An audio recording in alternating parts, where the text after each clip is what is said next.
La solution ne réside pas dans l'exhortation ou dans les encouragements, mais dans la connaissance vivante de Christ, dans cette connaissance profonde qui nous délivre de toutes ces questions extérieures.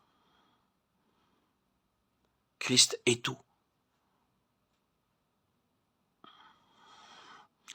En encourageant les croyants, nous les incitons seulement à réagir d'eux-mêmes.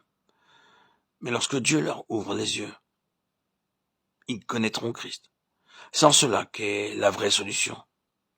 De telles paroles peuvent être répétées des centaines de fois sans résultat jusqu'à ce que Dieu ouvre nos yeux pour saisir que Christ est ce que nous cherchons vraiment.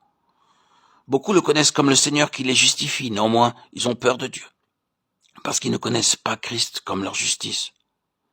Beaucoup savent que le Seigneur Jésus est celui qui les sanctifie, mais ils s'attendent à recevoir la sainteté de la part de Dieu, parce qu'ils recherchent uniquement la sainteté.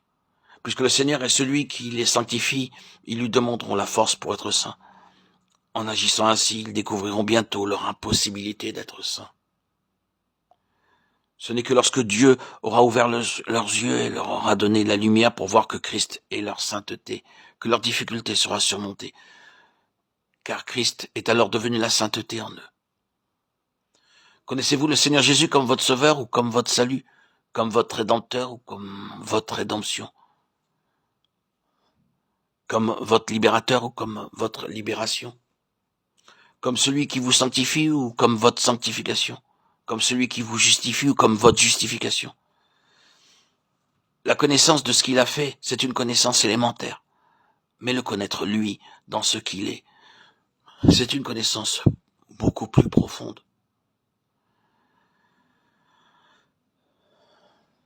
Il y a aujourd'hui beaucoup trop de choses dans la vie des enfants de Dieu. Tout va bien si un jour nous le connaissons dans ce qu'il est. Alors toutes choses seront révélées comme étant une personne. Le dessein éternel de Dieu sera ainsi réalisé. Aussi longtemps que notre sanctification, notre rédemption, notre régénération, la puissance, la grâce et les dons demeurent des objets, nous tenons toujours à la périphérie du christianisme. Mais quand nous voyons le Seigneur lui-même, et non pas des choses, nous commençons à connaître Dieu, et nous entrons dans son dessein éternel. Après, ce sera toujours lui, et plus jamais des choses. Les choses que beaucoup possèdent sont mortes. Dès qu'ils réaliseront cela, leurs choses seront personnifiées en Christ. Car ma régénération n'est pas une chose, elle est une personne. Le Christ que j'ai est une personne, et non pas une chose. Tout ce que j'ai se résume en une personne, et le devient parce que le Seigneur est tout. Un jour, il m'a conduit à le connaître. Maintenant, il veut me conduire plus loin afin que je le connaisse comme celui qui sera tout pour moi. C'est ainsi que je serai affranchi de l'emprise de ma vie propre et de toutes ces choses qui constituent le monde spirituel dans lequel je vis. Après cela, je pourrais vraiment dire que le Seigneur est tout et en tous. Je pourrais témoigner que dans ma vie de chaque jour, il est tout. Si aujourd'hui je suis patient, ce n'est pas moi qui le suis, mais lui qui vit en moi.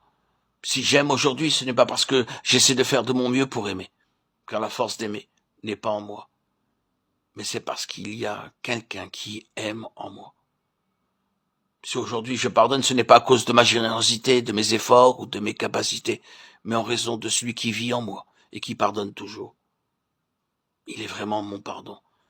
Si je suis humble aujourd'hui, ce n'est pas parce que je me rappelle que je suis orgueilleux et que je me dois d'être humble, par pur devoir.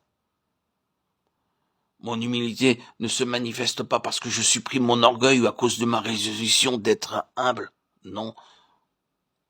Je suis toujours dans les choses extérieures si je fonctionne ainsi.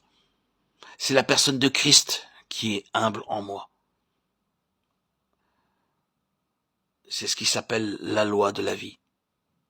Qu'est-ce que la loi de la vie? Ce n'est rien d'autre que Christ devenant notre vie et aussi toute chose.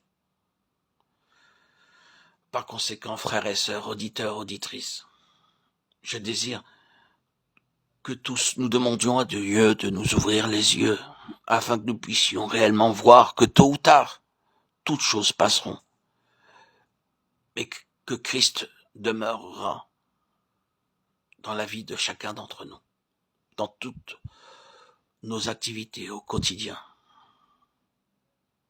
C'est pourquoi dès aujourd'hui, laissons Christ devenir tout dans nos vies. Amen. Alléluia.